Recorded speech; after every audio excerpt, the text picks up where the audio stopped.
En nuestro mundo hiperconectado puede resultar difícil desconectar el flujo interminable de correos electrónicos, tweets, likes, comentarios y fotos nos mantiene constantemente enchufados a la vida moderna.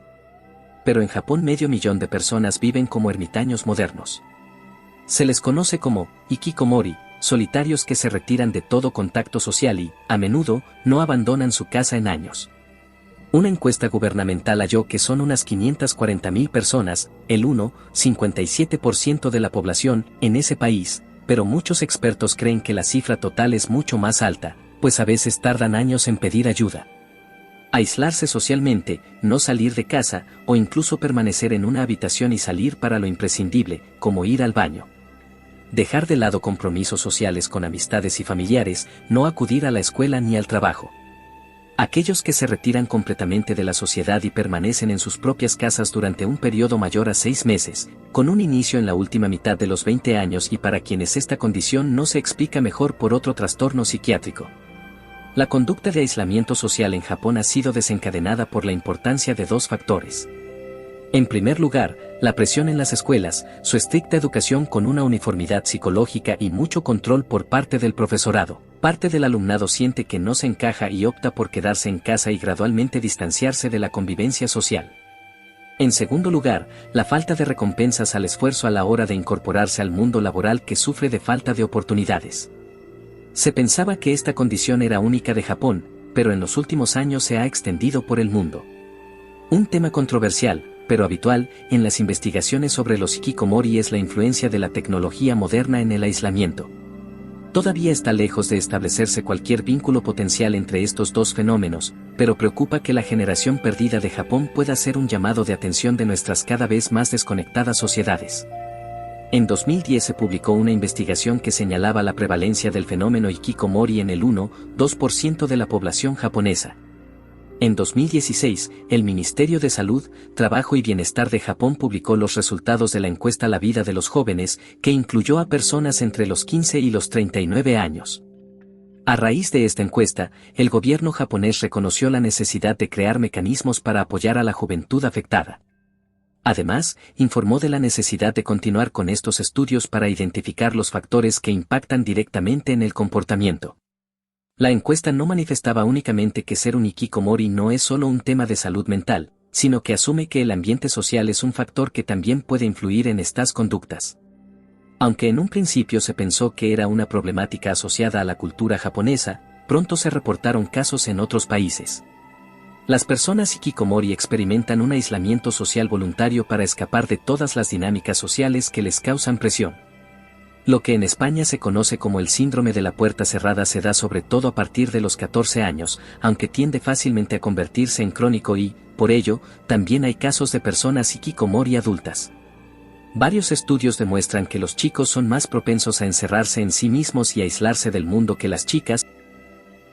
La principal característica del hikikomori es el retraimiento o aislamiento social.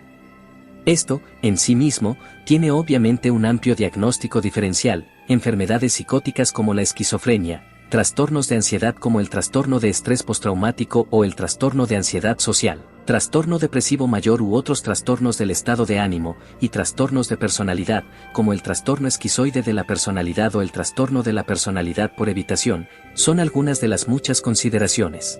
Y los padres japoneses sienten una fuerte obligación de apoyar a los niños pase lo que pase y a menudo, la vergüenza les impide buscar ayuda, explica el psicólogo. Pero el creciente número de casos fuera de Japón está haciendo que muchos cuestionen que se trate de un tema puramente cultural. Kato y sus colegas internacionales encontraron en 2015 casos en Estados Unidos, Corea del Sur e India en los que coincidían los criterios clínicos. Alan Teo, autor principal de ese estudio, enseña psiquiatría en la Universidad de Salud y Ciencia de Oregon, y dice que suelen ponerse en contacto con estadounidenses afectados por ese trastorno. La gente asume que debe ser común en Japón, explica. Pero si mides cuán común es, puedes encontrar datos sorprendentes. Déjame en la caja de comentario de qué otro tema te interesaría que hablásemos en próximos videos. Suscríbete y enciende la campanita para que YouTube te notifique cuando esté listo el próximo contenido. Y si de veras te gusta el contenido, te pediré que des like al video. No te costará nada. Este sencillo gesto ayudará bastante al canal. Sin nada más que añadir, seguimos con el video. El tener un hikikomori en la familia normalmente es considerado un problema interno de esta, y muchos padres esperan mucho tiempo antes de buscar una terapia psicológica. Además, en Japón la educación del niño corre a cargo de la madre, por tradición, y puede que el padre deje todo el problema del hikikomori a la madre, la cual se siente sobreprotectora con su hijo.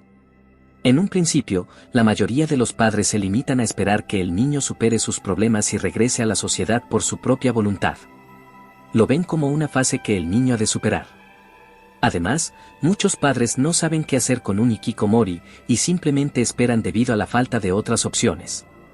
Normalmente no se fuerza, o se tarda mucho en hacerlo, de forma radical al niño para que vuelva a integrarse a la sociedad. Tener un hikikomori en la familia es a menudo vergonzoso. Los colegios y asistentes sociales pueden hacer preguntas, pero normalmente no se involucran en la situación. Muchos padres de los hikikomori toman la decisión de enviarlos al extranjero, confiando en que el cambio de ambiente los ayude, pero lo único que hacen es pasarle el problema a la familia anfitriona, siendo esta la forma en que se conoció el problema en Occidente. La falta de contacto social de estas personas y el aislamiento prolongado tienen un gran efecto en la mentalidad, con pérdida de habilidades sociales y los referentes morales necesarios. A menudo, el mundo de la televisión o los videojuegos se convierten en su marco de referencia. Si el hikikomori finalmente, a menudo después de unos cuantos años, regresa a la sociedad por su propia voluntad, tiene que afrontar el problema de haber perdido muchas de sus habilidades sociales, así como años de estudio, lo que agrava la reintegración. Temen que los demás descubran su pasado como hikikomori, y se muestran vacilantes con la gente, especialmente si son desconocidos. Es difícil conseguir cifras exactas sobre los distintos casos, ya que muchas familias deciden no hablar de este problema. Hay diferentes opiniones sobre el tratamiento que debe seguir un hikikomori, y las opiniones a menudo se dividen en un punto de vista japonés y otro occidental.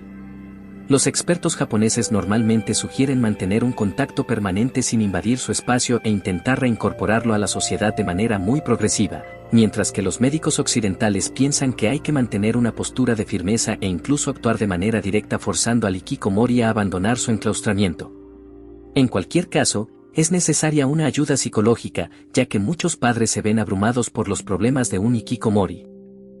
Aunque hay algunos médicos y clínicas especializados en ayudar a jóvenes hikikomori, muchos de ellos y sus padres aún sienten falta de apoyo a sus problemas.